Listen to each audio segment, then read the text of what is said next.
भारत में सबसे ज्यादा कास्टिज्म है तो न्यायपालिका में तो जातिवाद इतना है जितना किसी भी विभाग में नहीं है कि 95% जो है वो केवल अपर कास्ट के जजेज और ओनली 5% ही ST SC OBC से जजेज है। जय भीम जय मूल निवासी साथियों, हमारे साथ है आज मूल निवासी संघ के राष्ट्रीय अध्यक्ष मूल निवासी एडवोकेट पंकज रवि सर।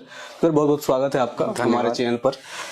तो सर एडवोकेट है और सामाजिक कार्यकर्ता भी है, मूल निवासी संघ जैसे बड़े सामाजिक संगठन के राष्ट्रीय अध्यक्ष भी है, तो चीज़ों को बेहतरीन तरीके से समझते हैं और देश में कई घटनाएं चल रही है। सर जैसे आपको पता होगा, आपका ध्यान होगा इस चीज़ पर कि एक BN राव करके है जो अनिल मिश्रा एडवोकेट है, उसको ग्वालियर हाई कोर्ट में तो मूर्ति विवाद से शुरू हुआ बाबा साहब के स्टेचू से, और वो लगातार कई विवादित बयानबाजी करता ही रहा। FIR भी हुआ है। और दूसरा मामला ये है सर कि क्या न्यायपालिका में जातिवाद है, क्योंकि हम एक घटना देखे हैं कि जो वंचित समाज से आते हैं जस्टिस BR गवई जो रिटायर हो गए, उन पर सर एक वकील जो है राकेश किशोर करके नाम है, वो जूता फेंकने की कोशिश करता है और जो मीडिया है वो मीडिया इस बात को इतना उछालती है ताकि वो जो है वो मामला ऊपर उठे और समाज का जो है वो बदनामी हो, चीफ जस्टिस का बदनामी हो, जो ये सही भी नहीं है। तो इन दोनों जो टॉपिक है इस पर आज हम लोग बात करेंगे और आपके विचार भी हम जानेंगे कि इस पर आप कैसे सोचते हैं, आपकी संगठन है किस तरह सोचती है। तो सबसे पहला सवाल ये रहेगा सर कि क्या न्यायपालिका में जातिवाद है? न्यायपालिका में तो जातिवाद इतना है जितना किसी भी विभाग में नहीं है। भारत में सबसे ज्यादा कास्टिज्म है तो न्यायपालिका में। कुछ समझाइए विस्तार से। मैं आपको बताऊं कि कैसे है वो न्याय। अभी प्रैक्टिकल में आप आते हैं तो प्रैक्टिकल में जितनी जजों की जो बहाली है, क्योंकि न्यायपालिका का दो पार्ट है, एक हायर जुडिशरी, एक लोअर जुडिशरी।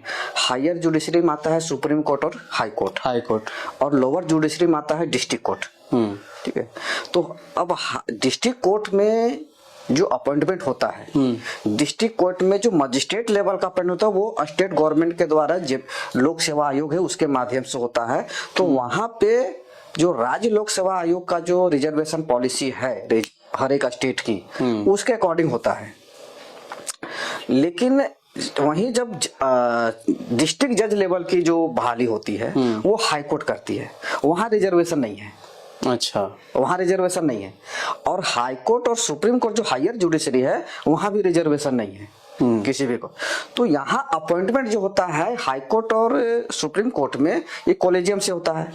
तो कॉलेजियम में जो 5 जज, 3 जज से या 5 जज की जो बेंच होती है, जो हायर मोस्ट सीनियर होते हैं, उन लोगों की द्वारा उसको रिकमेंड किया जाता है। अच्छा, अब ये अलग है, टॉपिक है, ये अलग चला जाएगा कि वो क्यों ऐसा हो करते हैं। पहले तो राष्ट्रपति के द्वारा अपॉइंटमेंट होता था। अच्छा। बाद में उसको चेंज कर दिया। अच्छा, पहले होता था पहले राष्ट्रपति के द्वारा होता था शुरुआत में। अच्छा। फिर बाद में चेंज हो गया। हम उस टॉपिक पे नहीं जाएंगे अभी। लेकिन अपॉइंटमेंट में देख लीजिए कि ST SC OBC का जो जजेज है वो ना के बराबर है। मतलब कि 95% जो है वो केवल अपर कास्ट के जजेज और ओनली 5% ही ST SC OBC से जजेज है। इसका तो रिपोर्ट भी आया था सर, जो बताया था पिछले 5 साल में जितने भी जजों की नियुक्ति हुई उसमें शायद 80% या 90% जज जो फॉरवर्ड क्लास के 80%, 90% से ऊपर जाइए आप। ठीक है, उससे नीचे तो है ही नहीं। 8 से 10% ही है बैकवर्ड क्लासेस के जजेज।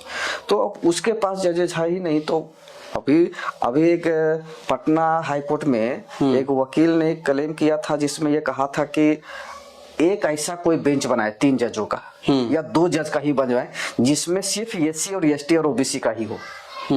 ऐसा बेंच बनाने के लिए भी उसके पास जज नहीं है।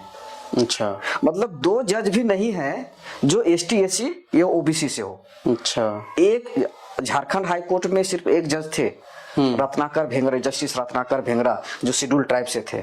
उनका रिटायरमेंट के बाद यहाँ एक भी नहीं है। रत्नाकर भेंगरा वही जो शायद बामसेफ के राष्ट्रपति बनाने वाले हैं। यस, वही। उसी तरह से पटना हाईकोर्ट में भी अभी एक केवल अभी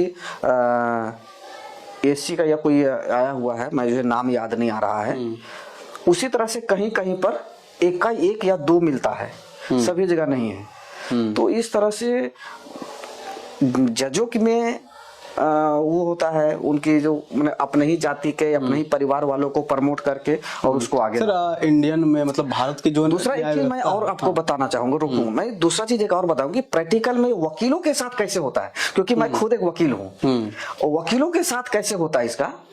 तो जज जिस जाति से होते हैं, अगर उसी जाति के वकील अगर है, तो उसको कुछ वो क्या ऐसा कुछ ऑर्डर पास करते हैं जिससे उसको बेनिफिट हो जाता है। अच्छा, तो बैकवर्ड क्लास के वकीलों के प्रति भी जो जजों की नजरिया होता है, वो थोड़ा सा वो कास्टिज्म के वजह से उसका नजरिया खराब होता है, हाँ। और जिसके कारण से उनके जो बेनिफिट मिलना चाहिए, मतलब सब कुछ सही रहते हुए भी वो बेनिफिट उसको नहीं मिलता। अच्छा, ऐसा होता है सुनवाई के दौरान, जैसे कि मान लीजिए जो जज है उन्हीं के कास्ट का कोई वकील अगर सुनवाई मतलब वहाँ बहस कर रहा है, तो उनके थोड़ा पक्ष में जज साहब ज्यादा होते हैं?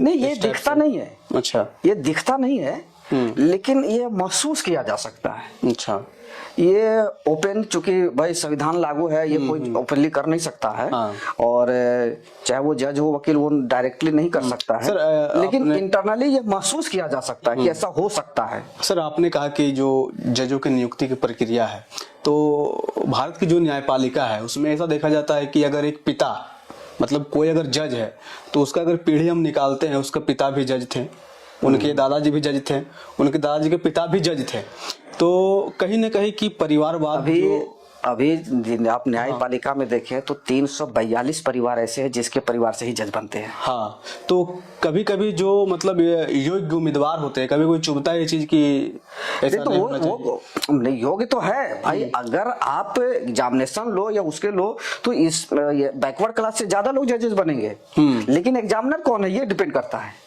अच्छा।